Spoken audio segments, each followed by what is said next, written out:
18 obstacles, 18 रुकावटें भक्ति में।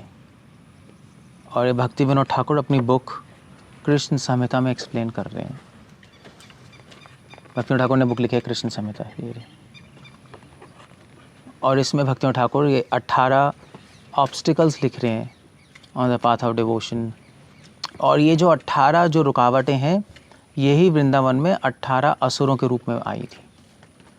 जो भी कृष्ण असुर मारा है, पूतना, शक्टासुर, तृणावर, प्रलंबासुर, केशी, वो सारे एक एक हमारी भक्ति में रुकावटों का प्रतीक है। सो क्या है वो और एग्जैक्टली किसका प्रतीक है, वो हम जानने की कोशिश करेंगे कि जिससे हम उसको अपने जीवन में हटा पाएँ। और भक्ति विनोद ठाकुर ने कहाँ से लिया, ये क्वेश्चन आएगा। भक्ति विनोद ठाकुर ने अपने मन से तो नहीं बना रखा। हो सकता है अपने मन से बनाया हो कि पूतना ढोंगी गुरु का प्रतीक है, धेनुकासुर ढोंगी धार्मिक लोगों का प्रतीक है। फॉर एग्जांपल अभी मैं बताऊंगा। तो ये कहाँ से लिया है? भक्ति विनोद ठाकुर ने वल्लभाचार्य जी ने कमेंट्री लिखी सुबोधनी, उसमें वल्लभाचार्य जी ये सब असुर किसका प्रतीक है वो उसमें एक्सप्लेन कर रहे हैं। जहाँ तक मुझे लगता है, मेरी जो रिसर्च है, भक्ति विनोद ठाकुर ने वल्लभाचार्य की कमेंट्री से लिया होगा, सुबोधनी से, क्योंकि और कोई सोर्स नहीं, और कोई कमेंटेटर इस पे बात नहीं कर रहा। ओके, सो क्या कह रहे हैं भक्ति विनोद ठाकुर? Let's discuss. ओम नमो भगवते वासुदेवाय। ओम नमो भगवते वासुदेवाय। ओम नमो भगवते वासुदेवाय।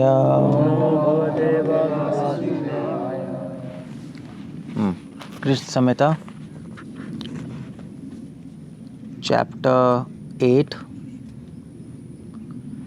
8 का नाम है व्रज भाव विचार। कृष्ण संहिता अच्छी बुक है क्योंकि इसमें भक्ति विनोद ठाकुर ने व्रज को फिलोसॉफिकली एनालाइज किया हुआ है। व्रज भाव विचार, ये चैप्टर का नाम, 8वां अध्याय। ओके, सो ये यहाँ पर मैं शुरू कर रहा हूँ टेक्स्ट 13 ऑनवर्ड। भक्ति विनोद ठाकुर लिख रहे हैं यहाँ पर इस चैप्टर में, कृष्ण संहिता में चैप्टर 8 में, एतस्याम व्रज भावानाम संपत्तौ प्रतिबंधक ऑब्स्टिकल्स हैं, कुछ व्रज भाव को अचीव करने में, प्रेम अचीव करने में कुछ रुकावटें हैं। भक्ति विनोद ठाकुर कह रहे हैं, मैं उसको डिस्कस कर रहा हूँ क्या रुकावटें हैं। 18 विधा, 18 रुकावटें हैं, 18। 17वां प्रीति दूषक, जिससे हमारी प्रीति नष्ट हो जाती है। भगवान के लिए प्रीति जो है, राग, प्रीति, स्नेह, प्रेम, आसक्ति, वो कम हो जाएगी अगर आप इन पे ध्यान नहीं करोगे, इनको हटाओगे। आप उल्टा भी सोच सकते हो इसका। एक तो चलो आपको ये बता रहा हूँ मैं, दूसरा एंगल इसको देखने का है कि वो इसलिए बता रहे हैं क्योंकि ये हमारे में आसक्ति है और आएगी, ये प्रॉब्लम्स आएंगी हमारी लाइफ में, तो हमें फोर्स वॉर्न नहीं कर रहे हैं। अगर हमारे में नहीं है, आपका चलो हमारे में तो है नहीं, क्या प्रॉब्लम है, वैली आ सकती है भाई। व्रज में जब पूतना आई थी तो उस टाइम तो ये सब नहीं थे, प्रलंबासुर, और ये तो बाद में आए हैं, तो प्रलंबासुर बाद में आ गए। तो ऐसे अभी असुर नहीं हमारे हृदय में, बाद में भी आ सकती हैं कंटैमिनेशंस। इसलिए इसको जानना ज़रूरी है। शुद्ध भक्त को भी इनको जानना ज़रूरी है, क्योंकि हम अपने आप को बचाने के लिए कि ये सारी चीज़ें, ये सारे फॉल्ट्स हमारे हृदय में ना आ जाए। तो एक तो हम डिस्कशन ये कर रहे हैं, 18 ऑब्स्टिकल्स इसलिए डिस्कस कर रहे हैं तो आप हटा लो, दूसरे नहीं है तो वार्निंग दे रहे हैं, भी बच के रहना। और तीसरा इम्पॉर्टेंस है इस चीज़ की कि एडवांस करने के लिए, भक्ति में आगे बढ़ने के लिए कुछ रुकावटें हैं जो हमें गुरु का सहारा लेके हटानी पड़ेगी, उस पर काम करना ही पड़ेगा, वरना हम उन रुकावटों से कभी बाहर नहीं निकलेंगे। सो इसलिए हम डिस्कस कर रहे हैं ये पॉइंट्स। ओके, भक्ति में रहने के लिए, भक्ति में आगे बढ़ने के लिए, भक्ति जो स्लिप ना हो जाए उससे बचने के लिए सारी चीज़ें इम्पॉर्टेंट हैं। अब 18 रुकावटें कैसे कैसे उन्होंने डिस्कशन की है, बहुत इंटरेस्टिंग वे में। 18 असुर आए थे वृंदावन में, जितने भी असुर हैं जिन्होंने अटैक किया वो 18 हैं टोटल, काउंट करोगे आप तो। और वो 18 असुर एक एक प्रतिबंधक, एक एक ऑब्स्टिकल को डिफाइन करते हैं। सबसे पहला असुर कौन आया था वृंदावन में? हाँ, पूतना, फीमेल। इसलिए जब भगवान ने पूतना को मारा जब, तो भगवान ने अपनी आंखें बंद कर ली थी। भगवान ने कहा लो भी पहला असुर फीमेल ही है, स्त्री वध करना पड़ेगा। So he was not really happy with that, क्योंकि शास्त्रों में स्त्री का वध करना, स्त्री, बच्चे और बूढ़ों का वध नहीं कर सकते आप। उन्होंने कहा चलो भाई, स्त्री का है तो असुर ही, स्त्री का रूप लेके आई है, सो व्हाट टू डू। सो पूतना किसका प्रतीक है? आदौ दुष्ट गुरु प्राप्ति पूतना स्तन्यदायिनी। पूतना दुष्ट गुरु का प्रतीक है। वाते रूपा कुतर्कस्तु। हाँ, दुष्ट गुरु। दुष्ट गुरु कौन होता है ये समझना बहुत ज़रूरी है। दुष्ट गुरु वो है जो कि आपको गलत भक्ति के नाम पे कुछ गलत ज्ञान दे, वो दुष्ट गुरु हो गया। एक मतलब तो दुष्ट गुरु भी कई टाइप के होंगे। एक तो बिल्कुल ग्रॉस है, भक्ति के नाम पे कुछ और ही बता रहा है। जैसे वृंदावन जितने भी कथाकार हैं, दे रहे हैं, लगता है कथा कर रहे हैं, मगर कुछ और ही अपनी कहानी बोल रहे हैं, वो दुष्ट गुरु है। दूसरा है, दुष्ट गुरु वो होते हैं जो कि अपने डिसाइपल्स को या जिनको गाइड कर रहे हैं उनको लोअर लेवल पे ही रखते हैं, उनको ऊपर नहीं बढ़ाते, उनको एक नेक्स्ट लेवल पे नहीं ले जाते, या कोशिश भी नहीं करते। वो शायद इसलिए भी क्योंकि वो उस लेवल पे खुद ही नहीं है। वो भी दुष्ट गुरु होते हैं। इस चक्कर में कि वो शिष्य भाग जाएंगे, समझ नहीं पाएंगे, इसलिए इनको रख लो, इनको इतने बताते रहो, चलाते रहो, ऐसी सारी चीज़ें होती हैं। वो सारे दुष्ट गुरु हैं, पूतना के टाइप के गुरु हैं।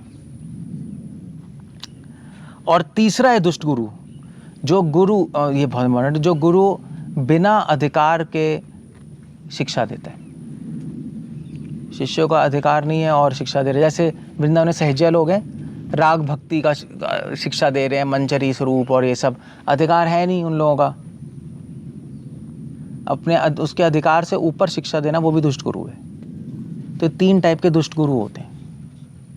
हमें ऐसा कोई दुष्ट गुरु नहीं बनना चाहिए। जब आप प्रीचिंग करोगे, ऐसा नहीं गुरु मतलब जिसके शिष्य हैं जो दीक्षा दे रहे हैं, आप प्रीचिंग कर रहे हो तब गुरु ही हो गए एक तरह से, आप इंस्ट्रक्ट कर रहे हो नहीं। तो तीनों कैटेगरी से हमें बचना चाहिए, क्योंकि इन तीनों कैटेगरी में फॉल होना बहुत आसान है।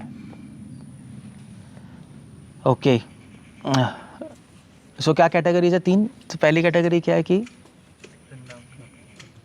क्या कह रहा है, लिख के भी नहीं बता पाते हैं।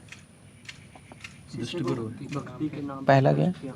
मिसगाइड करता है। हाँ, भक्ति के नाम पे कुछ और ही बता रहा है कथाकार ये सब। और दूसरा, हाँ, नेक्स्ट लेवल पे नहीं ले जाना चाहता, वो नीचे के सर पे रखता है कि उसका मंदिर चलता रहे, सब चलता रहे। हाँ भाई ठीक है, चलो अभी सेवा करते रहो, कलेक्शन करते रहो, ये करते रहो। उसको कोई परवाह नहीं है कि वो आगे बढ़े, वो ठीक है हमारा मंदिर चल रहा है, को चलाते रहो। That's a wrong thing. तीसरा, हाँ, बिना अधिकार देखे, अधिकार से ज़्यादा ही शिक्षा दे रहे हो, जैसे सहज्य लोग वृंदावन में मंजरी भाव ये सब अननेसेसरली दे रहे हैं। तो ये सारे गंदे गुरु, दुष्ट गुरु होते हैं, पूतना की तरह। क्यों पूतना को क्यों कंपेयर किया इससे? क्योंकि पूतना जो है वो अपना भेष बदल के आई सुंदर स्त्री बन के, और ये दिखाने के लिए कि देखो भाई मैं कृष्ण को दूध पिलाना चाहती हूँ, मैं कोई देवी हूँ, कृष्ण को दूध पिला के मैं उसको स्ट्रॉन्ग बना दूंगी, सुंदर बना दूंगी। तो सबने कहा प्रशासन सिंपल थे, हाँ भी कर लो तुम। तो ऐसे गुरु आते हैं, वे चीट करते हैं, हाँ भी देखिए मैं आपको स्ट्रॉन्ग बनाऊंगा स्पिरिचुअलिटी में, आपकी भक्ति बढ़ाऊंगा, और चीट करते हैं। सो दैट्स वाई दुष्ट गुरु को पूतना से कंपेयर किया गया। फाइनली कृष्ण ने मार दिया। ऐसे गुरुओं को क्या करना चाहिए? मार देना चाहिए। मतलब you should not be under them, reject them, that's all. गलत है। ओके, दूसरा ऑब्स्टिकल है, दूसरा जो असुर आया था वो था तृणावर्त। वात्य रूपस कुतर्कस्तु तृणावर्त इति रतः। तृणावर्त क्या है? तृणावर्त वो था ना, क्या कहते हैं उसको? हाँ, विंडीमन, भवंडर, भवंडर क्या कहते हैं, विंडीमन, टॉर्नेडो, साइक्लोन, जो भी है। तो दूसरा ऑब्स्टिकल ये है। दूसरा ऑब्स्टिकल वो क्या, ऐसे ऐसे घूम रहा था, तो ऐसे ऐसे जो अपनी बुद्धि को घुमाता है, लॉजिक लगा लगा के, कुतर्क लगाकर, वो तृणावर्त जैसे असुर से ग्रसित है। या तो वो कुतर्क लगाएगा, कुतर्क मतलब गलत लॉजिक लगाएगा, गलत लॉजिक लगा के घूमता रहेगा। हाँ भाई, तो फॉर एग्जांपल कृष्णा गिटार क्यों नहीं बजाते, इसी में घूमता जा रहा है वो। या इसमें क्वेश्चन में घूम रहा है कि हम वैकुंठ से फॉल डाउन हुए हैं नहीं हुए हैं, इसी में घूमता जा रहा है। ये सब कुतर्क है, ये सब क्या है? ये सब these क्वेश्चंस वो एंटरटेन थोड़े ना करता है। सो ये तृणावर्त है। स्पेशली बुद्धिज़्म, न्याय वाले, वो तर्क से ही समझना चाहते हैं भगवान को, केवल तर्क से समझना भगवान को, वो आप तृणावर्त जैसे ऑब्स्टिकल से फंसे पड़े हो। तर्क लगाना गलत नहीं, मगर आप ये दूसरी बात है। एक तो कुतर्क, तृणावर्त कुतर्क को रिप्रेजेंट कर रहा है, दूसरा तृणावर्त रिप्रेजेंट कर रहा है केवल तर्क से। भगवान तक आप केवल तर्क से नहीं पहुंच सकते। भगवान तक पहुंचने के लिए तर्क प्लस सेवा प्लस शुद्धता प्लस स्नेह, ये सारी चीज़ें भी चाहिए, केवल लॉजिक से नहीं हो सकता। सो ये सारे तृणावर्त डीमन यही है। वो घूम रहा है ना, वो बुद्धि घुमाते जा रहे हो, भगवान को पकड़ लेंगे, नहीं पकड़ पाओगे। वो पकड़ के थोड़ा सा तो ले गया था ऊपर, फिर भगवान ने उसको मार दिया। ओके, थर्ड ऑब्स्टिकल जो है, now this is quite important. तृतीय भारवाहित्वम शकटम बुद्धि मर्दकम। शक्टासुर। शक्टासुर किसका प्रतीक है? शक्टासुर, शकट क्या होता है? काठ। तो शक्टासुर काठ के रूप में था, और यशोदा माँ ने, और जो काठ कैसे कहेंगे, बैलगाड़ी के, तो यशोदा माँ ने उनके नीचे धूप हो रही, तो उसके नीचे पालना लगा के उसके नीचे रख दिया था कृष्ण को, कि धूप ना लगे। बैलगाड़ी ऊपर होती है ना छोटे बच्चे को। तो शक्टासुर बैलगाड़ी के रूप में ना, उसने कहा कि फिर मैं बैलगाड़ी के रूप में गिर जाऊंगा कृष्ण पे, और कृष्णा पिस के मर जाएगा। उसका प्लान ये था। तो शक्टासुर किसका प्रतीक है? शक्टासुर बुद्धि मर्दकम। शक्टासुर बुद्धि मर्दक का मतलब ऐसी बुद्धि जो कि केवल भार लेके घूमती है और सार नहीं निकालती, वो शक्टासुर का प्रतीक है। भारवाही। तो ऐसे शकट भार लेके जाता है, उसी भार में आप दब के मर जाओगे, जैसे वो कृष्ण को मारने आया था। भारवाही सारग्राही, ये जो है, इस पे भारवाही सारग्राही पे तो भक्तियों ठाकुर ने पूरी बुक लिखी है, Datta Kaustubham. Very beautiful book. और शॉर्ट में ये है कि ये क्या होता है भारवाही सारग्राही। जो भारग्राही होते हैं वो कौन होते हैं? भारग्राही वो होते हैं जो कि भक्ति के हायर लेवल्स नहीं समझते, नीचे के लेवल पे अटके रहते हैं हमेशा।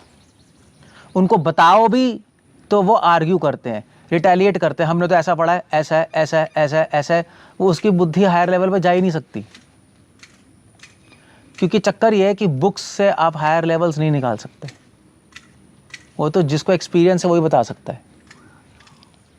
सो जो लोअर लेवल पे होते हैं उनको वही दिखाई देता है किताबों में, जो हायर लेवल पे होते हैं उनको हायर लेवल्स दिखाई देते हैं। सो जो भारवाही होते हैं वो अपने एंगल से पढ़ते हैं और उनको लगता है वही ठीक है, और हायर टीचिंग्स ले नहीं पाते वो, चाहे गुरु के साथ भी रहें, चाहे डिवोटी के साथ रहें। उसको कहते हैं शक्टासुर। वो भार लेके घूमते हैं अपनी बुद्धि पे, शास्त्रों का भार लेके घूमते हैं, मगर शास्त्रों से सार नहीं निकाल पाते। उनको भारवाही लोग कहते हैं। जैसे इतने सारे डिवोटी कोर्सेज कर लेते हैं, ये कर लेते हैं, कोर्स तो कर लिया, सब पढ़ लिया, मगर सार नहीं निकाल पाते उसमें से। पूरा कोर्स पढ़ के, सारी किताबें पढ़ के, वो उसका कंक्लूजन क्या है? उसका कंक्लूजन है कि भी सारी किताबें पढ़ ली, उसका कंक्लूजन है ठीक है। कंक्लूजन क्या है? फॉर एग्जांपल सारी किताबें पढ़ के क्या कहेगा वो? है हाँ, कंक्लूजन ये है ठीक है, सारी किताबें पढ़ ली, कंक्लूजन ये है ठीक है, अब हमें प्रचार करना है। यस, करना है, सही है, बिल्कुल सही है, प्रचार करना है, क्यों नहीं करना? लिखा ही है प्रभुपाद ने। मगर सार केवल ये नहीं है, अपने आप को भी तो उठाना है, सिर्फ वही थोड़े ना है। सो भार भाई क्या करता है? शास्त्रों में से एक चीज उठाता है, बाकी चीजें भूल जाता है, और एक ही चीज के पीछे पड़ के उसको लेके चलता रहता है। सार भगराई सारी चीजें लेता है इकट्ठा, भार भाई एक ही चीज लेता रहता है। या भार भाई कहेगा भी हमें टेम्पल बनाना है, चलो भाई बनाना, बहुत अच्छा है, टेम्पल बनाना चाहिए भगवान के लिए, क्यों नहीं बनाना चाहिए? मगर वो फिर शास्त्रों में सारे कोड ढूंढेगा, टेम्पल बनाना चाहिए, सेब मिलेगा, वो मिलेगा, वो उसको यही दिखाई दे रहा है, बाकी सब भूल गया, वो सारी चीज़ें डिलीटेड है। उनको भारवाही कहते हैं। या कुछ लोग स्कॉलर्स होते हैं, शास्त्र पढ़ते हैं, उनका फंक्शन होता है शास्त्र पढ़ के सब श्लोक रटते रहना, श्लोक बोलना, सारे नॉलेज रट ली, लेक्चर्स देना। भारवाही वो भूल ही गया। सिर्फ ये नहीं करना, तो सारग्राही अलग होता है, भारवाही अलग होता है। ये जो शक्तासुर है, भारवाही का प्रतीक है। जो नए डिवोटीज होते हैं वो जनरली इसमें ही होते हैं, भारवाही में। आप सारग्राही बनने में समय भी चाहिए होता है, एक दिन में नहीं बन सकते। अगर आप कहो चलो अभी सारग्राही बन जाओगे, असंभव है, आप नहीं बन सकते। तभी हम सीनियर डिवोटीज रहते हैं, क्योंकि अब हमारी स्टेज में अगर हम शास्त्र पढ़ते रहेंगे, हम भारवाही बन जाएंगे। ये तो 100% है, क्योंकि अभी इतनी मैच्योरिटी नहीं है, एक्सपीरियंस नहीं है, नेसेसरी आपने इतने साल सेवा नहीं की, शुद्धता नहीं है, तो आप निकाल ही नहीं सकते। सार निकालने के लिए केवल इंटेलिजेंस नहीं चाहिए होती, इंटेलिजेंस चाहिए। अगर आप इंटेलिजेंस निकालने की कोशिश करोगे सार, तो आप कहाँ फंस जाओगे? तृणावर्त में घूमते रह जाओगे। इसलिए साधु संग मस्ट है। इसीलिए शुरू में कहा जाता है, जैसे कोई डिवोटी ज्वाइन करता है, शुरू में कहा जाता है भैया 7, 8, 10 साल पहले सेवा कर लो अच्छे से।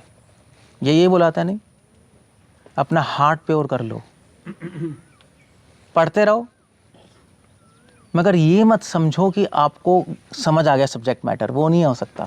थोड़ा थोड़ा आ रहा है, 10 साल बाद फिर थोड़ा थोड़ा कैच होगा सार। तब तक हम्बली चलते रहो, कोई प्रॉब्लम नहीं। हमने भी ऐसे किया, सबने ऐसे किया। इसीलिए सारे ऐसे आनंदासुदेव प्रभु भी बता रहे थे, सारे टेम्पल्स में जनरली क्या होता है, जनरली हम लोग प्रीचिंग करने के लिए इतनी जल्दी एडवाइस नहीं करते। कहाँ करते हैं? नहीं, आपके माँ भी नहीं है। 5 साल मिनिमम 5 साल, 6 साल, 5 साल तो कुछ है ही नहीं। वैसा सेवा है, लेक्चर ही नहीं होता, देना ही देते। फिर उसके बाद और सर्विस करो, वो करो। मिनिमम 7, 8 साल, 10 साल तो चाहिए होते हैं प्रिपेयर होने के लिए। फिर लेक्चर दिया जाता है, फिर बोलते हैं। हमारे साथ भी ऐसे ही होता, हम भी ऐसे ही चले थे। हमने कौन सा दिया था? खैर मैंने तो शुरू में लेक्चर दे दिया था, बट महाराज ने बोल दिया था, बट एक फॉर्मली कुछ अनाउंस नहीं था, और फिर कोई ऐसी प्रैक्टिस नहीं थी। काम चल रहे थे, ठीक है, पर्सनली कुछ डिस्कस कर रहे थे, बट ऐसा नहीं हम लेक्चर दे रहे हैं और प्रीचिंग कर रहे हैं। That's not the whole idea. Clear हो गया? क्योंकि अगर आप टाइम आने से पहले लेक्चर देना शुरू कर दोगे तो क्या होगा? मुझे अनुभव आ गया, ये ठान लेंगे, लगेगा हमें आ गया। और सबसे बड़ी प्रॉब्लम ये होगी कि हम दूसरों की सुनना बंद कर देंगे। सबसे बड़ी प्रॉब्लम ये हो जाएगी। ये आपको लगता है मुझे भी आ गया, तो ये बता रहे हैं, इनको भी पता है, हमें भी पता है, हमें भी श्लोक आते हैं, इनको भी आते हैं, सब आता है, बस आपके दिमाग में कन्फ्यूजन्स क्रिएट हो जाएंगी। आपको लगेगा हमें इससे ज़्यादा आता है। ये तो 100% हो जाएगा, 100% होगा। मैंने तो कई लोगों को देख लिया, ये 100% अपने आप ही आ जाएगा। क्योंकि आप भी पढ़ रहे हो, हम भी पढ़ रहे हैं, सेम पढ़ रहे हैं, और हमें भी आता है। ये तो वो श्लोक बोल रहे हैं हमें भी आता है, बट एक्चुअली नहीं आता आपको श्लोक। उसके लिए बहुत एक्सपीरियंस चाहिए। मेरी कल मीटिंग हो रही थी किसी से, हाँ चलो छोड़ो, हम भी थे, हम सब थे, तो ऐसी और भी थे डिवोटीज़। तो हम वो बात कर रहे थे कि भी हमें प्रीचिंग करनी है, सेंटर खोलना है, जो भी है प्रीचिंग करनी है। तो हमने कहा ठीक है खोलो। तो वो क्या डिवोटी कह रहे थे कि देखिए हमने कहा ऐसे कर लो। तो उन्होंने कहा नहीं है ऐसे, हमने कहा देखो इसमें प्रॉब्लम्स आ सकती हैं ऐसे ऐसे करोगे। तो उन्होंने कहा अरे मैंने तो पहले सोचा नहीं था ये सब प्रॉब्लम आ सकती हैं। तो मैंने कहा तभी तो हम बैठे तो मैंने नहीं सोचा। तो कहते हैं प्रभु जी हम ऐसे कर लें, दूसरा ऑप्शन दिया हम ऐसे कर लें। तो फिर हमने कहा इसमें ये प्रॉब्लम आ जाएंगी। तो उन्होंने कहा हम ऐसे कर लें, हमने कहा इसमें ये प्रॉब्लम आ जाएंगी। फिर वो रुक ही नहीं रहे, मतलब वो करना चाहते हैं ना वो। फिर उन्होंने चौथा कहा हम ऐसे कर लें, हमने कहा उसमें ये प्रॉब्लम आ जाएंगी। फिर पांचवा बोलने लगा तो मैंने कहा एक मिनट तुम कुछ नहीं कर सकते अभी बैठ जाओ आराम से, जब टाइम आएगा तो बता देंगे करना है, टाटा बाय बाय टक। So that's the whole point. Time लगता है इन चीज़ों में, सार निकालने के लिए शुद्धता और टाइम चाहिए होता है। टाइम से पहले हम चीज़ें करेंगे तो प्रॉब्लम्स हो सकती हैं, है ना, there can be problems. Shaktasur ये इसका रिप्रेजेंटेशन है। ओके एनीवे ठीक है। मैं वैसे चलो भक्तियों ठाकुर लिख रहे हैं जो भारवाही होते हैं वो सारग्राही का डिसरिस्पेक्ट करते हैं, नेचुरली हो जाएगा। अगर आप शास्त्रों से एक पॉइंट पे स्टिक रहोगे तो सार बता रहे हो उनकी डिसरिस्पेक्ट करने लगोगे आप। क्योंकि भाई जैसे फॉर एग्जांपल जैसे यहाँ पर है, अब मान लीजिए आप प्रभुपाद की बुक्स पढ़ रहे हो, प्रभुपाद की बुक्स में लिख रहे हैं तपस्या करनी चाहिए, है ही आपकी। तो चलो यहाँ तो वैसे ही नेचुरली बहुत तपस्या है, यहाँ तो तपस्या है, बट करनी चाहिए। तो मान लीजिए हम बोलें कि भी ज़्यादा तपस्या मत करो, क्योंकि प्रभुपाद ने तो लिखा है हर पेज पे। मगर हम अपने एक्सपीरियंस से बताएंगे भी करोगे तबीयत ख़राब हो जाएगी, लंबी रेस के घोड़े नहीं बनोगे तुम। क्योंकि मतलब मैं अपनी बात बता रहा हूँ आपकी नहीं, मैं भी करता था। तो महाराज ने बोला था मुझे कि ज़्यादा मत करो, बीमार हो जाओगे, पूरी लाइफ नहीं कर पाओगे। तो मैं फिर भी करता रहा, चलो जो भी है। फिर मैं बीमार ही पड़ गया एक बार बहुत बुरी तरह। तो महाराज ने कहा देखो मैंने कहा था ना। तो तो फिर मुझे ये समझ आया कि एक्चुअली अगर हम एक पॉइंट पे स्टिक होते हैं, किसी चीज़ पे स्टिक हो जाते हैं तो हम बाहर वही बन जाते हैं। फिर जो इंस्ट्रक्ट कर रहा होता है हमें समझ नहीं आती, दिखाई नहीं देती चीज़ें वो। तो इसलिए हम भारवाही ना बने, वो उसके लिए हमें क्या करना पड़ेगा, ओपन माइंड से किताबें पढ़ो, ओपन माइंड से सुनो जो बताया जा रहा है, जो बोला जा रहा है, ओपन माइंड रखो। बहुत सारी पॉसिबिलिटीज़ होती हैं जो हमें दिखाई नहीं देती, वहाँ हम एक चीज़ पे स्टिक हो जाते हैं। क्लियर हो गया? सो ये बात है। सो नए डिवोटीज बाय डिफॉल्ट भारवाही होते हैं। नए डिवोटीज मतलब क्या है? नए डिवोटीज क्या डेफिनेशन है प्रतीक? जो भी कनिष्ठ अधिकारी, क्या डेफिनेशन क्या है? मतलब वो केवल कर्तव्य विरह को देखता है। हाँ ये देखा, ये किताबी ज्ञान है यही बता रहा हूँ, ये सारग्राही नहीं है। नया डिवोटी कौन है? कौन है? राम गोविंद कौन है? किताबों में जो पढ़ा है वो वो अलग बात होती है, सारग्राही नहीं है वो। कौन है नया डिवोटी? हाँ देवन बताओ। मन से चलता है। ठीक है, दैट्स ओके। प्रैक्टिकल डेफिनेशन चाहता हूँ मैं। प्रैक्टिकल डेफिनेशन ही है जो अभी 10 साल से कम हुआ इस्कॉन में, वो नया डिवोटी बस। चाहे वो कुछ भी कर ले, चाहे वो मन से, चाहे पूरा ओबीडिएंट हो जाए, चाहे थक्के मार दे प्रीचिंग में, तब भी अभी नया ही है। 10 साल में कुछ नहीं होता। 10 साल के बाद हम कंसिडर करेंगे भैया कुछ हो रहा है, कुछ अभी भक्ति में। एक्चुअली मैं महाराज के साथ था, पता नहीं बटाला में ही था, बटाला में थे ना। तो कृष्ण चैतन्य था, पता नहीं उसने कुछ दूध ऑफर कराया था तो कुछ ठंडा कर दिया था, महाराज को देना था जल्दी। तो आया महाराज ने कहा ठंडा कर दिया तुमने भगवान को? तो महाराज ने कहा कि तुम्हें कितना टाइम हुआ है? तो उसने कहा महाराज मुझे कितना टाइम होता है? उसने कृष्ण चैतन्य को, हाँ 6 मंथ ना, 6 महीने होते। मैंने कहा oh actually you are still in the egg. मैंने कहा तुम अभी अंडे में ही हो, तुम तो बाहर ही नहीं। मैंने कहा कोई नहीं ठीक है दे दो फिर।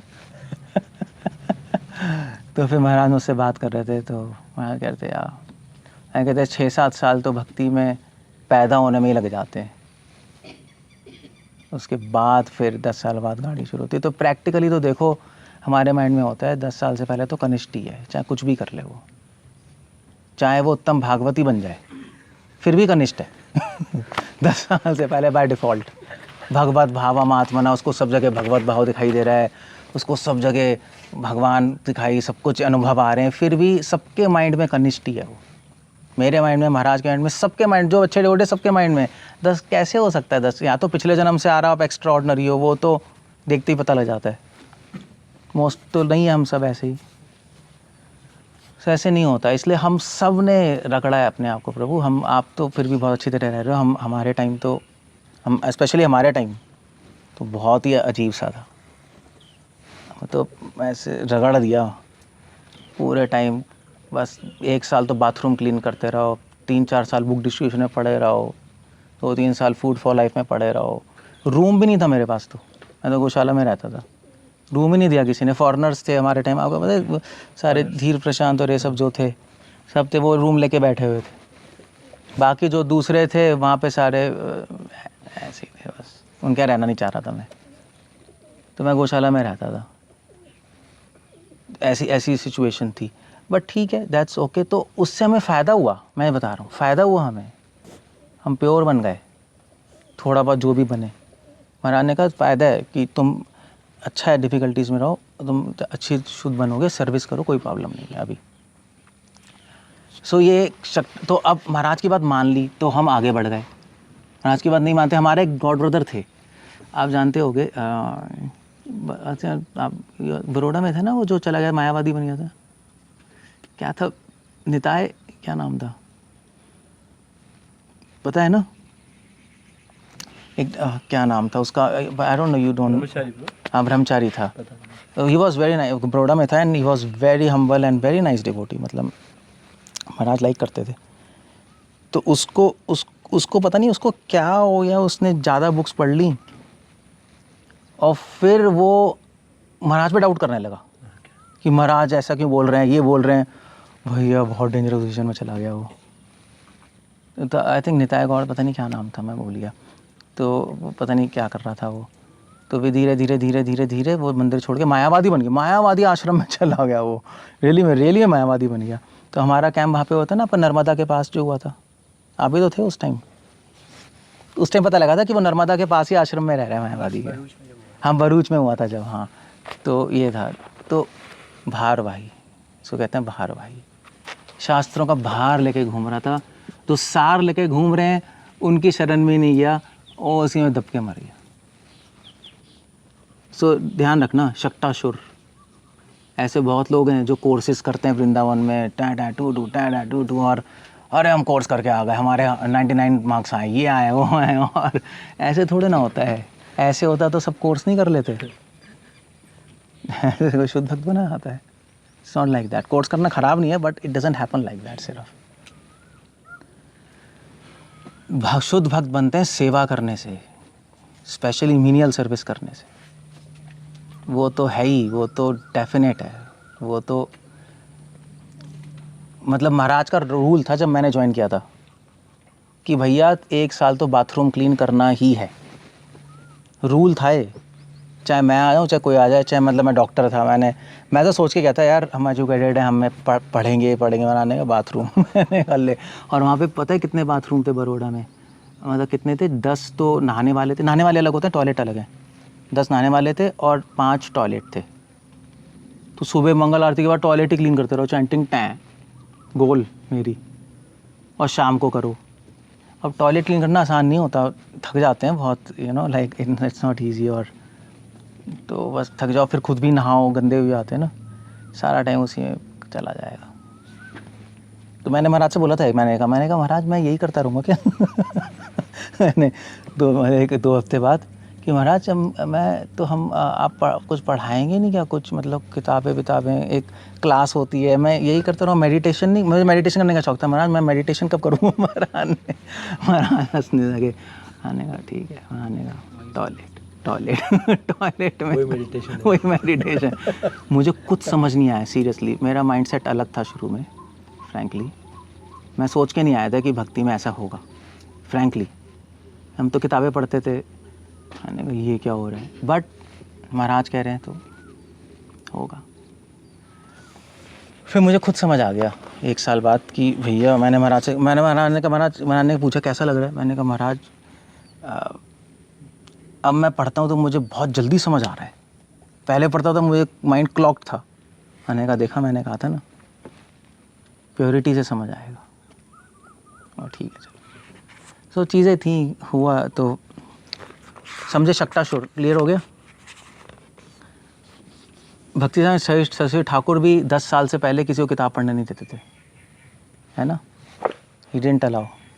भक्ति अक्षीधर महाराज और केशव प्रज्ञा महाराज, दे वर वेरी स्कॉलरली एंड पढ़ना चाह रहे थे। उन्होंने लेटर भी लिखा था कि हम बुक्स पढ़ना चाहते हैं। भक्ति अक्षीधर महाराज ने लिखा था लेटर कि मैं बुक्स पढ़ने चला जाऊँ मैं, सो कॉल्ड, जो टोल नहीं होता, टोल, वहाँ स्कॉलर थे भक्ति अक्षीधर महाराज, वेरी इंटेलिजेंट, ब्राह्मण फैमिली से, लॉयर, पहले I think he was a lawyer, very intelligent person. So Bhakti Thakur का लेटर मिला, उन्होंने लेटर लिखा, जाओ पहाड़गंज जाओ, वहाँ मठ खोलना। अब वह मठ खोल के, एक्चुअली राजस्थान में भी सेंटर, उसके लिए फंड्स कलेक्ट करना, इसके लिए फंड्स कलेक्ट करना तो और सर पे उन्हें गल ले, और टाइम नहीं है। तो ही यूज्ड टू टेल कि हमें प्रिपेयर कर रहे थे वो नॉलेज रिसीव करने के लिए। नॉलेज रिसीव करने के लिए प्रिपरेशन चाहिए होती है हार्ट की, वरना बाहर भाई बन जाते हैं हम। सो ठीक है, आपको 8, 9, 10 साल हो गए, उसके बाद आप कर सकते हो चीज़ें, बट आइडिया ये है कि सार पकड़ने के लिए शुद्धता चाहिए होती है, बस ये आइडिया है। शक्टासुर इसका प्रतीक है। ओके, चौथा ऑब्स्टेकल है चतुर्थे बाल दोषा नाम स्वरूप वत्स्वरूप दृक्, वत्सासुर। वत्सासुर वत्स के रूप में आया था ना, काफ के रूप में। एक्चुअली कहाँ थे, मैं तो पता नहीं, सुना भी नहीं मैंने, है ना। खेल रहे थे तो बीच में आया तो था, पता नहीं उसने कैसे, भगवान ने मारा कैसे था उसको, ये मुझे याद नहीं है। मारने का समझ नहीं आया मुझे। वो जो आया था वो बोला आया था प्रलंबासुर, उठा के लेके जाता है वो। हाँ वो प्रलंबासुर। वत्सासुर का वैसे आज तक मुझे मिस्ट्री रही है, मारा कैसे उसको पता नहीं लगा, है ना। नहीं, वो तो धेनुकासुर है। एनीवे, वत्सासुर जो था काफ के रूप में आया था। और तो वत्सासुर किसका प्रतीक है? जैसे बछड़े नहीं थे, तो बछड़े देखे ना आपको तो गौशाला वालों को पता है, बड़े चंचल नहीं होते, कभी कहीं भी चला जाएंगे वो उसको, वो अपनी माँ को छोड़ किसी के पास भी चला जाएगा दूध पीना, है ना, उसको बस थन चाहिए। प्लास्टिक का लटका दोगे तब भी वहाँ चला जाएगा, मुझे लगता है कुछ तो चंचल इधर उधर भागता रहेगा और मारता रहेगा। ऐसे ही वत्सासुर जो ऑब्स्टिकल है वो है फिकल माइंड का प्रतीक, मन जो बहुत ही भागता रहेगा, एक जगह स्टिकी नहीं है, चंचल मन का प्रतीक है वत्सासुर। सो जहाँ से दूध मिलेगा वहाँ भाग जाएगा, बस नहीं मिलेगा फिर कहीं और भाग जाएगा, फिर एक जगह नहीं बैठेगा वो। तो यही है, जहाँ से भोग मिलेगा वहाँ भाग जाएगा माइंड, फिर वहाँ पे भी नहीं बैठेगा, कहीं और चला जाएगा। सो चंचल मन का प्रतीक वत्सासुर है। ओके, 5वां ऑब्स्टिकल ये है बका रूपी महाधूर्तो वैष्णवनाम विरोधका, बकासुर। बकासुर पूतना का भाई था, पूतना का नाम बकी था, पूतना के भाई का नाम था बकासुर। और बकासुर क्या है? बकासुर है क्योंकि पूतना का भाई है, पूतना ढोंगी गुरु है। बकासुर है कि ढोंगी क्वालिफिकेशन लेना। क्वालिफिकेशन कैसे कहेंगे? हाँ, योग्यता। धर्म कापट्यम नाम अपराध रूकम महाधूर्तो, मतलब जो गुरु जो हैं, जो लोगों को चीट करते हैं ये दिखा के कि भी देखिए हम 1008 जो महामंडलेश्वर ये वो हैं, तो अपनी डिटेल्स लगा के फिर लोगों को कलेक्ट करते हैं, वो बकासुर का प्रतीक है। अपनी क्वालिफिकेशन से लोगों को, डिसाइपल्स को कलेक्ट करते हैं। इस भक्ति ठाकुर ने उसको बकासुर से कंपेयर किया है। और दूसरा है दूसरा क्या है? धर्म कापट्यम, बकासुर इसका प्रतीक है, धर्म कापट्यम का। सो जो लोग अपने धार्मिक क्वालिटीज दिखाकर लोगों को एक्सप्लॉइट करते हैं, वो बकासुर का प्रतीक है।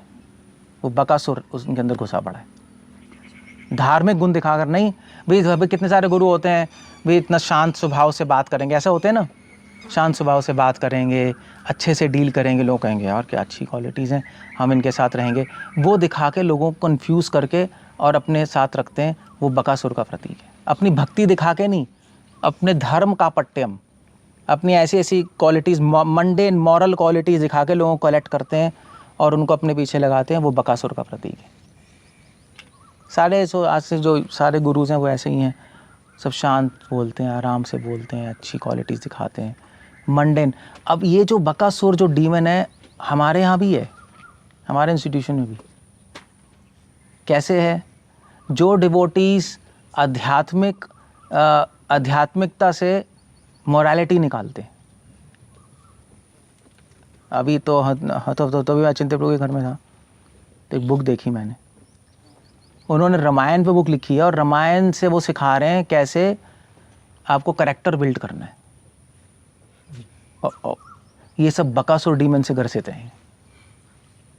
या गीता पढ़ाएंगे, गीता से लीडरशिप क्वालिटीज दिखाएंगे, ले गीता में लीडर बना रही है, सर्वेंट बना रही है गीता क्या बना रही है? या रामायण से रिलेशनशिप्स कैसे अच्छे रखने, यही है नहीं सब। ये सब बकासुर से ग्रसित हो चुका है इंस्टीट्यूशन। बकासुर, धर्म का पट्यम, ये सब वो सोच रहे हैं, ये सब दिखा के हम लोगों को ले आएंगे और फिर प्रीचिंग करेंगे, पहले अट्रैक्ट कर लो।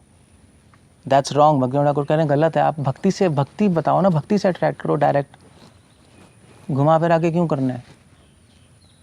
जो बछड़ा बड़ा सुंदर लगता है, अट्रैक्ट होते हैं हम, मगर होता चंचल है, कोई फ़ायदा नहीं है बछड़े का, बछड़ा दूध भी नहीं देगा। सो ऐसे ही ये लोग होते हैं, अट्रैक्ट करना चाहते हैं मगर इनके पास कोई सेंस नहीं होता, क्या देंगे। ओके, उसके बाद कौन सा हो गया? 5वां हो गया। हाँ,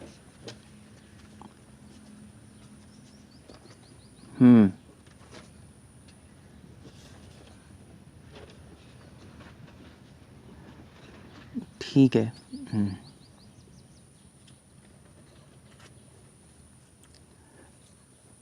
एनीवे, 6th ऑब्स्टिकल जो है वो है आपका अघासुर। उसके अघासुर आया था। अघासुर किसका प्रतीक है? अघासुर क्रूरता का प्रतीक है। अघासुर मुंह खोल के बैठ गया था ना, बस, है ना। और उनको लगा कि ये गुफा है, सब बच्चे अंदर चले गए और बड़ा क्रूर था। उसने माइंड में सोचा था कि मैं सबको अंदर मुंह में लेके निकल जाऊंगा, जला दूंगा अपने अंदर। एसिड था ना उसके मुंह में लेकर। क्रूर गंदा आदमी था अघासुर। भक्ति ठाकुर अघासुर को किससे कंपेयर कर रहे हैं? तत्रैव निशमत्वम प्रचदट्वम अघासुर स्वरूपकम षष्ठ अपराध रूपोयम वर्तते प्रतिबंधका। निसमस्तवम होता है लोगों के प्रति क्रूर हृदय रखना, वो अघासुर का प्रतीक है। मतलब जीव आत्मा के प्रति दया नहीं रखना। अगर आपकी दया नहीं है जीवात्मा के प्रति, आप अघासुर से ग्रसित हो। इसलिए भक्ति ठाकुर एक अपराध लाए, जन अपराध, नाम अपराध, धाम अपराध, वैष्णव अपराध, ये तो हमें पता है।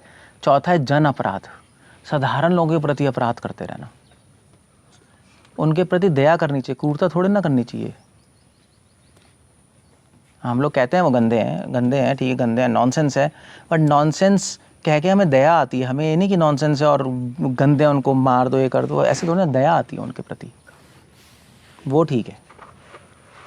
अघासुर ये इसका प्रतीक है। जो लोग प्रीचिंग नहीं करते वो अघासुर से ग्रसित हैं। जैसे सहजिया लोग वृंदावन में, सहजिया लोग सोचते हैं हमारा हृदय बहुत कोमल है, मगर उनका हृदय क्रूर है अघासुर की तरह। तो ऐसे मतलब मैं अघासुर की तरह, तो ऐसे अघासुर वृंदावन में मुंह खोल के बैठ गया था, ऐसे ये लोग भी वृंदावन में जम के बैठ जाते हैं। बस कुछ नहीं, बस इनके हृदय में जीव आत्माओं के लिए कोई दया नहीं है, अपने में पड़े हुए हैं बस। तो सब अघासुर से लगता है कि बहुत महान भक्त हैं, बस बघासुर से ग्रसित थे। ओके, 7th ऑब्स्टिकल, ये बहुत अच्छा है। 7वां ऑब्स्टिकल है भ्रम विमोहन लीला। से ब्रह्मा जी मोहित हो गए माया से, वो भी एक एक एक, एक भक्ति में प्रतिबंधक है। वो किसका प्रतीक है? बहुशास्त्र विचार है ना, यन मोह वर्तते सताम। जब आप बहुत सारे, ब्रह्मा जी क्या, ब्रह्मा जी ने वेद प्रकट किए ना, सारे इतने सारे शास्त्र आते हैं, 4 मुंह हैं, और फिर भी कंफ्यूज हो गए कृष्ण को लेकर। तो भक्ति ठाकुर कह रहे हैं जो बहुत शास्त्र पढ़ता है, उल्टे पुल्टे उल्टे पुल्टे, सारग्राहिणी है, भारवाही है, और करोड़ों शास्त्र पढ़ लिए, तो वो ब्रह्मा जी भ्रम विमोहन लीला जैसे आसुरी तत्व में फंस जाएगा, मोहित हो जाएगा वो। इसलिए प्रभुपाद ने लिखा है नेक्टर डिवोशन में, ज़्यादा शास्त्र पढ़ने नहीं चाहिए, बहुशास्त्र, ज़्यादा शास्त्र नहीं पढ़ने चाहिए। ऑफ कोर्स उसमें एक पॉइंट है, ज़्यादा शास्त्र नहीं पढ़ने चाहिए जब तक आप नए हो, क्योंकि भारवाही होते हैं ना। जब एडवांस हो जाओ तो आपको पढ़ने पड़ेंगे प्रीचिंग के लिए, आपको जानना पड़ेगा सब, प्रचार कैसे करोगे। ऐसे मैं अमेरिका जाता हूँ, मुझे बाइबल इन एंड आउट पता होनी चाहिए, वहाँ पे सब बाइबल ही बात करते हैं। अब आप कहो कि भैया हम तो गीता से बोल देंगे, उनको सुनेंगे नहीं, सुनेगा नहीं, सुनेगा मगर आप कन्विंस नहीं कर पाओ। बाइबल से बोलोगे इमीडिएटली कनेक्ट होते हैं वो, इमीडिएट। बाइबल से क्वेश्चन पूछते हैं वो वहाँ पे,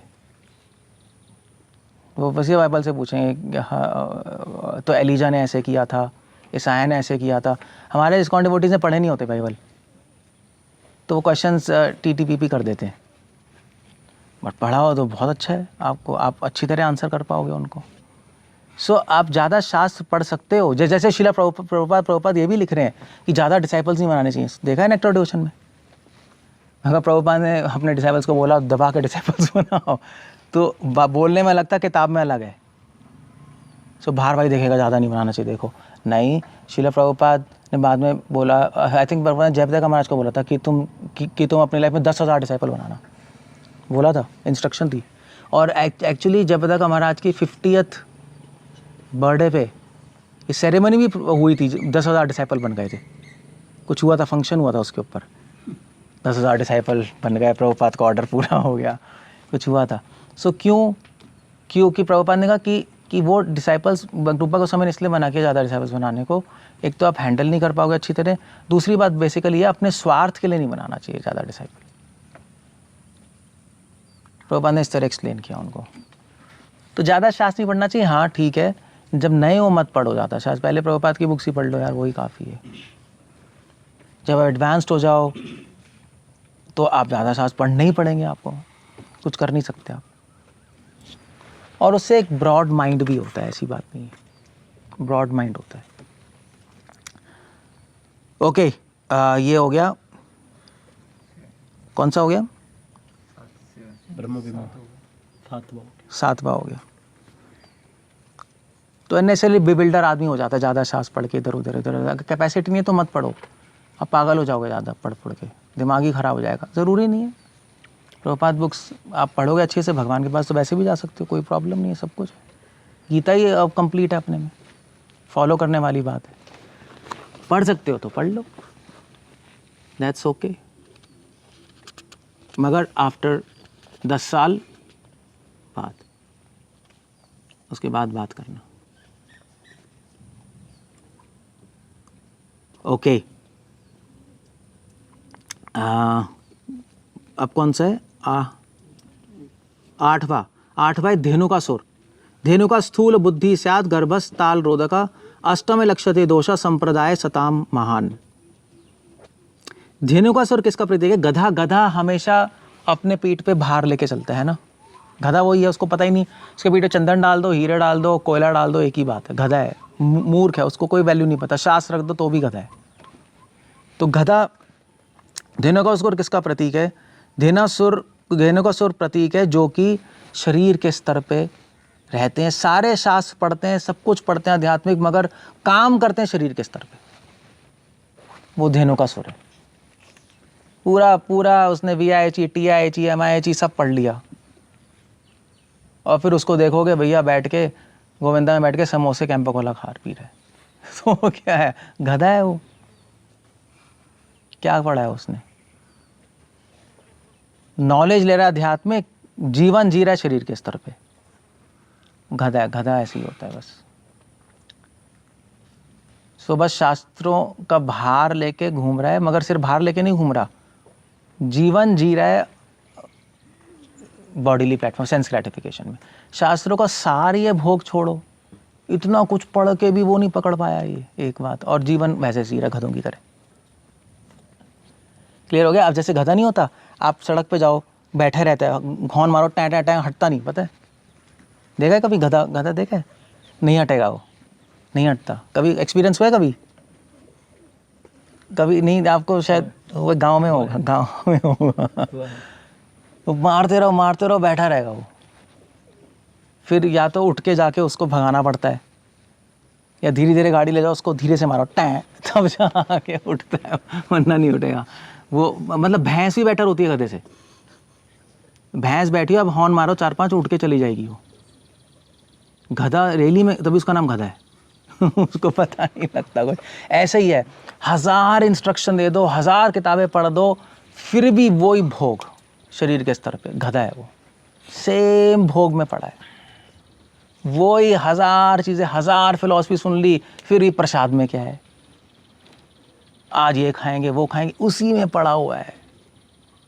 वो गधा फिलॉसफी है, गधा है वो। गधा गोलोक नहीं जाते, गधे गधे ही होते हैं, गधे वहीं पड़े रहते हैं। So it's possible. धेनु का सुर, धेनु का सुर को अपने जीवन से भगाओ। धेनु का सुर अच्छा नहीं है। ओके, 9th कौन है? 9th है इंद्रियाणि भजन्ति एके त्यक्त्वा वैधिम विधिम शुभम, नवमे वृषभास्ते नश्यन्ति कृष्ण तेजसा। वृषभासुर, ये कौन है? वृषभासुर कौन है? अरिष्टासुर। हाँ हाँ, अरिष्टासुर, वृषभासुर, बुलबुल। वृषभासुर कौन है? भक्तिनाथ ठाकुर लिख रहे हैं कि जो कमज़ोर हृदय वाले होते हैं ना, वो बहुत इंटरेस्टिंग है। जो बुल के रूप में आया ना वो सुर, वो बैल के रूप में अरिष्टासुर, और उसने दिखाया मैं इतना पावरफुल वो हूँ। मगर कृष्णा क्या कर रहे थे उस टाइम? कृष्णा आराम से बैठ के कमल खड़े होके बस कर रहे थे, हाँ ये, और गए सीधा उसकी टांग पकड़ी, फेंक दिया बस। बाहर से बहुत दिखा रहा था, टै टै टै टै टै, और जब आया था ना तो पूरा धरती हिलाते, ढाप ढाप ढाप सब हिला रहा था कि सब भाग गए। और अंदर से बहुत चूहा, बाहर से बहुत बड़ा। सो यही कह रहे हैं कि जो डिवोटीज जो होते हैं, जो अंदर से बिल्कुल कमज़ोर होते हैं, वीक होते हैं, चूहे होते हैं, इम्प्योर होते हैं, वो जब वैधि भक्ति छोड़कर रागानुगा भक्ति में जाना चाहते हैं, अरिष्टासुर की तरह, मैं महान हूँ, ये हूँ वो हूँ, मैं डायरेक्टली रागानुगा भक्ति में जाऊँगा, वो अरिष्टासुर से ग्रसित है, वो वृषभासुर से। समझ क्लियर हो गया? तो वृंदावन में सब लोग यही है ना, जनरली जाते हैं, अरे भाई ठीक है हम तो रागानुगा भक्ति में। मुझसे मैं मेरी एक क्लासमेट थी, चलो नाम नहीं बता रहा, क्लासमेट नहीं, कॉलेज मेट। तो मैंने उसको प्रीचिंग की थी, मैं इस्कॉन में आ गया, वो गौड़िया मठ में चली गई। तो मैं उससे ट्रेन में मिला था, फिर गौड़िया मठ में इनिशिएटेड थी, मैं था। तो मैंने क्या चल रहा है, तो कहती है कि कहती है ठीक है, कहती है तू अभी तो मुझसे कहती है कि तू अभी भी 16 माला कर रहा है। मतलब वो तो बैचमेट थी। मैंने हाँ 16 माला ही है इस्कॉन में, और क्या करेंगे। कहते हैं हम तो 64 माला करते हैं। तो हम ट्रेन में जा रहे थे साउथ से नॉर्थ, तो 2 दिन तो साथ में ही थी। तो मैंने तुझे तो देखा नहीं है ना 16-64 माला कर दे, तू मेरे साथ ही बैठी है। कहते वो आसान है, वो सपने में कर लेते हैं। तो ये कौन से असुर से ग्रसित है? अरिष्टासुर। वो है कुछ नहीं अंदर, मगर सोच रही है हम महान है, हम ये करते हैं, हम वो करते हैं, सीधा रागनों का भक्ति में एंटर करने की कोशिश कर रहे हैं।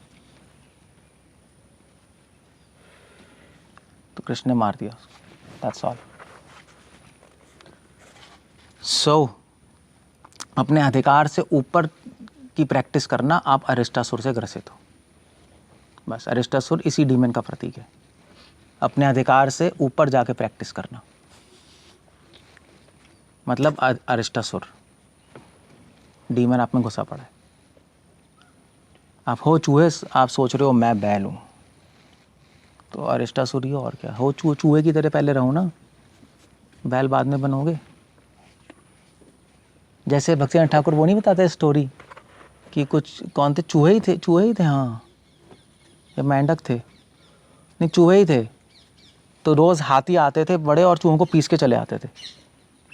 तो एक तो सब कहते थे क्या करें क्या करें, तो चूहे सोचते हमारा मसीहा कब आएगा। तो एक पैदा हो गया, उसने कहा मैं तुम्हारा मसीहा हूँ, चूहा मसीहा।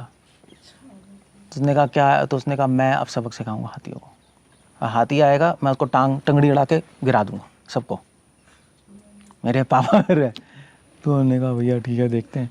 तो वो अपना टांग करके खड़ा हो गया, हाथी आया टिंग टिंग टिंग टिंग चाप मसीहा आ गया। तो वही बात है, अपने अधिकार से ऊपर करने की कोशिश कर रहे हैं, मरोगे। तो वैदिक भक्ति में हो, वैदिक भक्ति में रहो, अधिकार के अनुसार रागानुगा भक्ति में जाना जाए। रागानुगा भक्ति में जाना ज़रूरी है, बट अधिकार के अनुसार। That's the whole idea. और उल्टा भी है, अरिष्टासुर इसका प्रतीक भी है कि आपका अधिकार है, आप जा नहीं रहे, वो भी है। अधिकार है, आप जा नहीं रहे आगे, वहीं अटके हो, वो उसका भी प्रतीक है। उल्टा भी है, उल्टा भी है, सीधा भी है, ध्यान रखना। तो गुरु बताता है अधिकार कब आएगा, सीनियर डिवोटीज बताएंगे हाँ ठीक है अधिकार है, अब तुम कर सकते हो।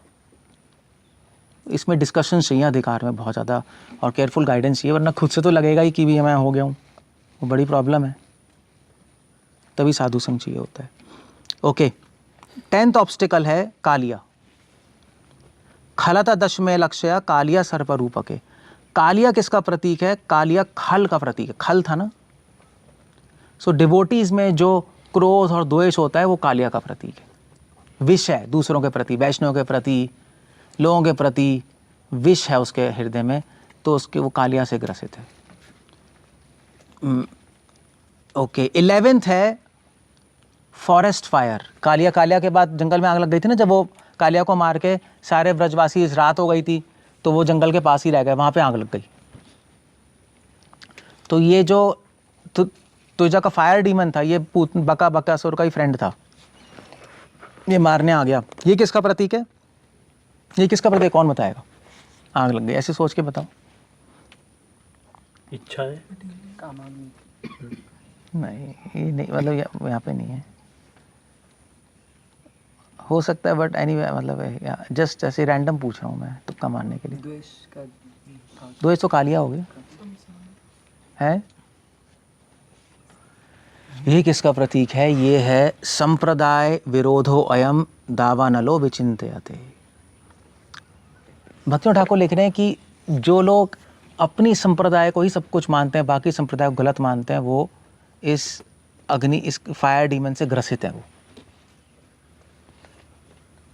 हमारी संप्रदाय है, मगर बाकी संप्रदाय भी बोनाफाइड है, उनमें भी सब्सटेंस है।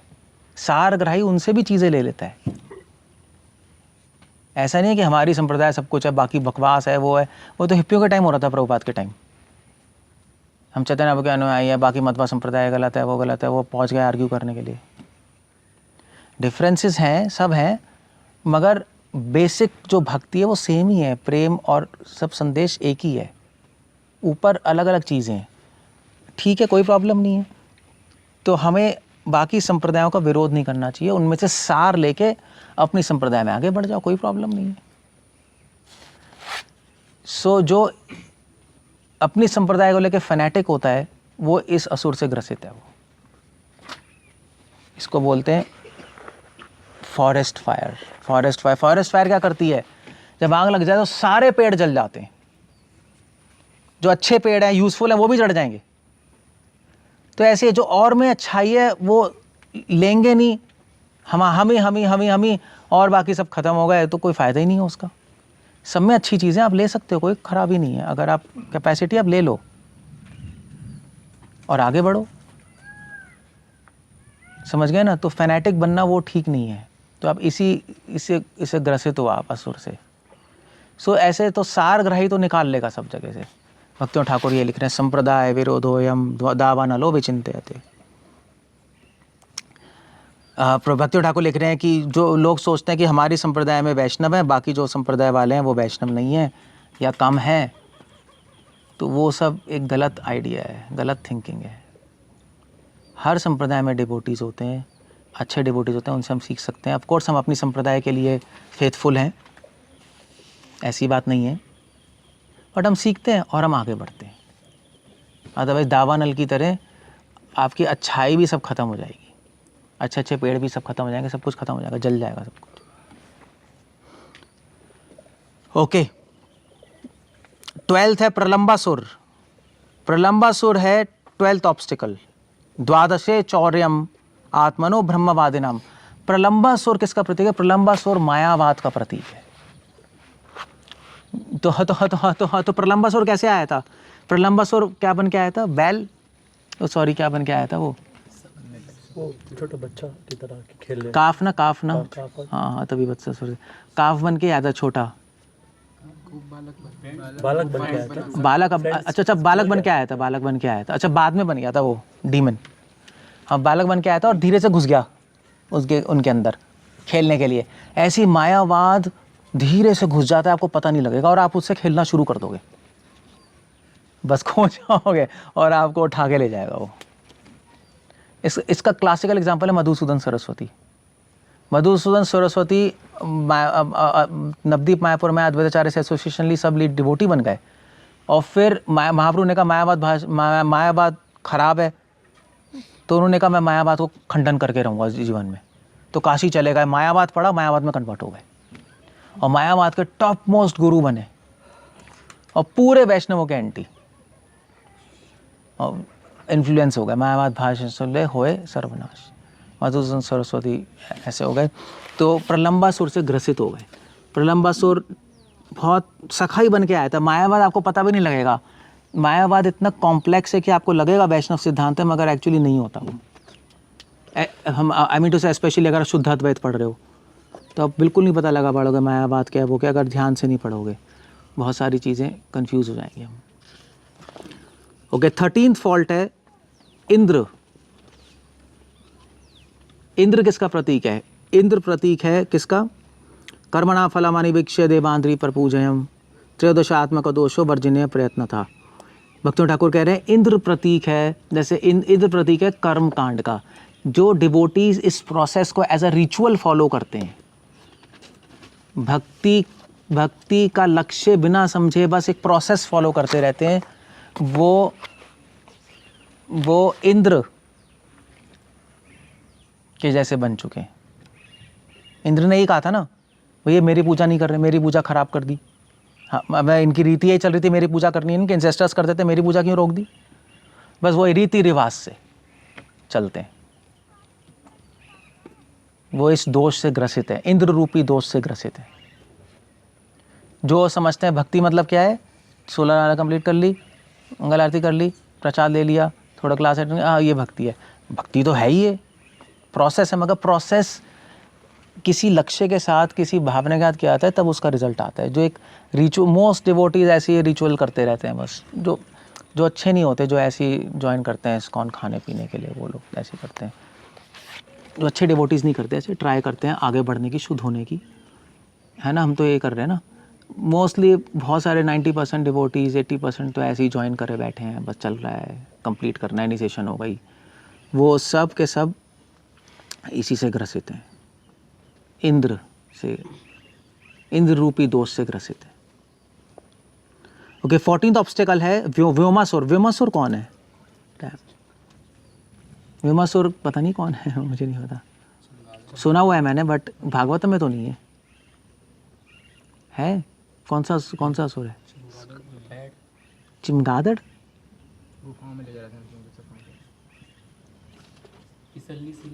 वो गुफा में ले जाता है, वो लिटिल कृष्णा में देखा था क्या आपने? भागवतम में कहाँ है?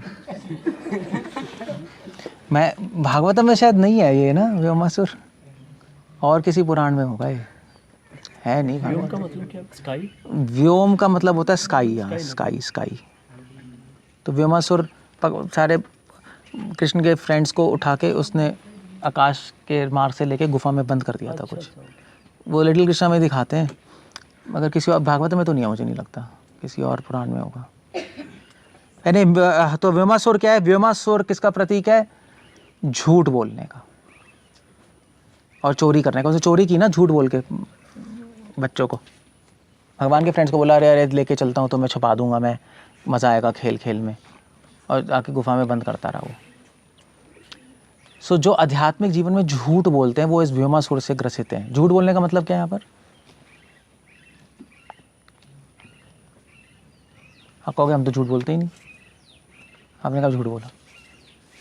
झूठ मतलब अपने आप से झूठ बोलते हैं, जो झूठ जीते हैं, बोलने की जरूरत नहीं होती, जो झूठे जीवन जीते हैं, तो सुनते कुछ और है, प्रैक्टिस कुछ और करते हैं, वो व्योमासुर से ही ग्रसित हैं। सुन रहे कुछ है, प्रैक्टिस कुछ कर रहे हैं, अपने से ट्रुथफुल नहीं है, समझे? वो व्योमासुर से ग्रसित होते हैं। जो अपने से ट्रुथफुल कैसे कहेंगे अपने से? नहीं, सत्यवादी नहीं, क्या बोलते हैं, मिथ्याचारी नहीं, मिथ्याचारी कह सकते हो शायद। हाँ, मिथ्याचारी। हाँ, केशव कोई है, देखना। वो व्योमासुर से ग्रसित हैं। ओके, मिथ्याचारी। 16th ऑब्स्टेकल है प्रतिष्ठा परता भक्ति छले न भोग कामना शंख चूड़ा इति प्रोक्ता षोडशा प्रतिबंधिका। शंख चूड़ा आया था वृंदावन में, वो भी भागवतम में नहीं है शायद, वो भी कहीं और है। व्रज में आया था शंखचूड़, वो भागवतम में नहीं है। और शंखचूड़ आया था, शंखचूड़ ने आकर गोपियों को चोरी करने की कोशिश की, गोपियों को पकड़ के ले जा रहा था वो। तो वो किसका प्रतीक है शंखचूड़? शंखचूड़ प्रतीक है जो लोग भक्ति करते हैं पोजीशन की डिजायर से। शंखचूड़ ने सोचा था गोपियां मेरी होनी चाहिए, कृष्ण की क्यों है, मैं महान हूं, मैं गंधर्व हूं, जो भी है। जो पोजीशन की डिजायर से और वुमेन की डिजायर से भक्ति करते हैं, वो शंखचूड़ का, उसमें शंखचूड़ असुर घुसा पड़ा है। वुमेन तो जनरली एक बहुत ग्रॉस हो गया, मतलब जिनको प्रकृति की इच्छा है। प्रकृति मतलब इस संसार में पूजा ला प्रतिष्ठा की इच्छा जनरली इस रूप में आती है भक्ति के राज्य में। वो लोग शंखचूड़ असुर से ग्रसित होते हैं, उससे हमें बचना चाहिए। हम भक्ति यहाँ पे पोजीशन के लिए और सीनियरिटी के लिए, इसके लिए नहीं कर रहे। हम भक्ति इसलिए नहीं कर रहे, ऐसे वो नहीं है जैसे कई डिवोटीज बोलते हैं कि प्रभु जी हमें ब्राह्मणाइजेशन मिल जाए। ब्राह्मणाइजेशन के थोड़ा ना भक्ति की आ रही है, नॉनसेंस। या कई डिवोटीज सोचते हैं कि वो क्या था, वो कौन कह रहा था कि प्रभु जी हमें भी सैफरन ड्रेस मिले। सैफरन ड्रेस कितने दिन में मिलता है? हाँ, वो एक डिवोटी आया था, पूछ रहा था कि भी आपके बद्री आश्रम में सैफरन ड्रेस कितने दिनों में मिलता है। तो भगा दिया उसको। तो बट पूछ रहा है सैफरन ड्रेस के लिए भक्ति करनी है, इस ब्रह्मचारी ड्रेस के लिए? नॉनसेंस। सो ये सारी जो इच्छाएं हैं, ये सारी इच्छाएं शंखचूड़ का प्रतीक है। डेजिग्नेशंस के लिए, जो उपाधियों के लिए भक्ति करता है, वो शंखचूड़ से ग्रसित है। ओके, ना कौन सा हो गया? 17th दोष है केशी। केशी दानव आया था घोड़े के रूप में कृष्ण को मारने के लिए। को कितना हो गया? 16th हो चुका है शंखचूड़। 15 अच्छा सॉरी, 16th शंखचूड़ है, 15वां बीच में मिस हो गया। तो 15th है वरुण देव। जब नंद बाबा गए थे, रात को एकादशी हुई थी, एकादशी तोड़ने के अगले दिन, तो उन्होंने गलत टाइम पे स्नान कर लिया। तो नंद बाबा को वरुण के जो गार्ड्स हैं वो पकड़ के ले गए थे नीचे वरुण लोक में। तो भगवान फिर छोड़ा के लाए थे नंद बाबा को। तो भक्तियों ठाकुर कह रहे हैं कि ये जो पास टाइम है, ये किसका प्रतीक है? इसमें हमें क्या दोष पता लगता है? तो नंद बाबा को जैसे पकड़ लिया वरुण देव ने, नंद बाबा बहुत खुश थे उस टाइम, बहुत खुश थे कि एकादशी पूरी हो गया, मैं तोड़ने जा रहा हूँ। मगर उस टाइम जब उन्होंने गलत समय पे तोड़ा तो वरुण के जो गार्ड्स हैं उन्होंने उनको पकड़ के ले गए। उसी प्रकार जो व्यक्ति भक्ति में आकर भी इंटॉक्सिकेशंस लेता है, शराब पीता है और ऐसी गंदी गंदी चीज़ें पीता है, तो वो इस दोष से ग्रसित हो जाता है। उसकी भक्ति अच्छी चल रही होती है, उसको आनंद भी आ रहा होता है, सब आ रहा होता है, मगर कभी कभी क्या होता है, भक्ति में काफ़ी टाइम बाद दोबारा से हैबिट्स आ जाती हैं। वो बहुत बड़ी प्रॉब्लम है। आपको 10-20 साल हो गए, उसके बाद 20 साल बाद फिर डिवोटी शराब में फंस जाता है, दोबारा हैबिट्स आ जाती है वो, तो इस दोष में व्यक्ति फंस जाता है। तो नंद बाबा, तो भक्तियों ठाकुर लिख रहे हैं कि तो नंद का मतलब होता है आनंद, हैप्पीनेस। जीवात्मा को भक्ति में करने से आनंद मिल रहा होता है, मगर वो गलत संग से कभी कभी इन गंदी आदतों में पड़ जाता है और इन गंदी आदतों के आनंद में खो जाता है और ये आनंद खत्म हो जाता है। तो ये इस दोष से ग्रस्त, और मैं प्रैक्टिकली देखा है, मजाक नहीं कर रहा मैं, 15-15 साल बाद लोग भक्ति करके, अच्छी भक्ति करके शराब पीना शुरू कर देते हैं, फंस जाते हैं, सिगरेट पीना शुरू कर देते हैं। प्रभुपाद डिसाइपल्स मैंने देखा सिगरेट पी रहे, 40 साल बाद फंस जाते हैं, दोबारा आ जाते हैं। सो केयरफुल रहना। मैंने बताया ये कुछ दोष ऐसे हैं जो आपको आगे वार्न करने, ऐसा हो सकता है, शायद अभी ना कर रहे हो मगर हो जाती हैं चीज़ें, अगर गलत संग में रहो, ध्यान ना रखो तो हो गए 16। 17 में आ रहा हूँ। 17 केशी दानव है। केशी दानव वो होता है, केशी घोड़े के रूप में आया था कृष्ण को मारने के लिए। तो और केशी आकर उसने ब्रज में बहुत आतंक मचाया, सबको डिस्टर्ब कर दिया। तो केशी दानव किसका प्रतीक है? केशी दानव प्रतीक है बुरे विचारों का। केशी दानव प्रतीक है बुरे विचार और अपराध का। सीनियर्स को निरादर करने से आप में केशी दानव आ जाएगा, आपकी भक्ति पूरी तरह खराब हो जाएगी। वैष्णव अपराध नहीं करना चाहिए, दूसरे सीनियर्स को डिसरिस्पेक्ट और अनादर नहीं करना चाहिए, उनकी बातों का आदर करना चाहिए, उनका आदर करना चाहिए, तो ये केशी दानव से हम ग्रसित नहीं होंगे। ये इसका प्रतीक है केशी दानव। और 18 है दोषा 18वां कौन सा है?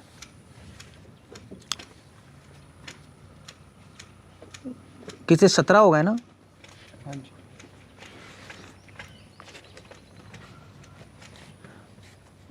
ओ गड़बड़ हो गई, ठीक है हाँ। अच्छा, तो 18वां है तो नंद बाबा को एक सांप ने पकड़ने की कोशिश की थी, ध्यान है? हाँ, विद्याधर। तो नंद बाबा स्नान करने गए तो सांप ने नंद बाबा को ऑलमोस्ट पकड़ ले, निकलने लगे थे। सारे रोजासी आए, नंद बाबा को सांप ने पकड़ लिया, भगवान ने आके उसका गला काटा। तो फिर वो एक देवता था जिसको शाप मिला था, जो कि सांप बन गया था। वो किसका प्रतीक है? वो प्रतीक है, वो किस दोष का प्रतीक है? वो प्रतीक है आनंद वर्धने किंचित सायुज्यम भाषते। जब भक्ति में मोक्ष की इच्छा आ जाए, इसका मतलब है आप उस सांप से ग्रसित हो चुके हो। भक्ति में हम मोक्ष की इच्छा भी नहीं करते, हम भगवान से नहीं कहते भगवान हमें मोक्ष दे दीजिए, दुखों से छुटकारा दे दीजिए। वो तो ऑर्डिनरी आदमी कहता है, ऑर्डिनरी आदमी भगवान के पास जाके कहता है भगवान हमें दुखों से छुटकारा मिला दीजिए। भक्त नहीं कहते ऐसे, क्योंकि जो ऑर्डिनरी आदमी है वो भगवान से दुखों से छुटकारा मांगता है क्योंकि उसको भगवान पे विश्वास ही नहीं है। डिवोटी को तो विश्वास है, जो भगवान करेंगे अच्छा ही करेंगे, तो उनसे थोड़े ना मांगना है दुख का छुटकारा है। वो भक्त भगवान के पास जाके कहता है भगवान आपकी जो इच्छा है आप करिए, उसको कहते हैं प्रेम। ऑर्डिनरी व्यक्ति भगवान से बिजनेस करता है, भगवान हमें कृपा दीजिए, हमारे दुख हटा दीजिए, हम आपके मंदिर आएंगे, हम प्रसाद चढ़ा देंगे। ये तो नॉनसेंस है। तो आप इस असुर से ग्रसित हो, आप सांप से ग्रसित हो, आपकी भक्ति खराब है, एक्चुअली रॉन्ग डिवोशन है। सो इस तरह से 18 फॉल्ट्स हैं, 18 दोष हैं। 18 दोषों से हम बचें, और अगर हम बचेंगे तो हम सारग्राही बन जाएंगे, और सारग्राही बन के भगवान के प्रेम को प्राप्त करेंगे। That's how it goes. Chapter ख़त्म। 18 चैप्टर है और 18 फॉल्ट नहीं, 8 चैप्टर है और 18 फॉल्ट्स हैं। Chapter 8 18 faults. हरे कृष्ण। श्रील प्रभुपाद की।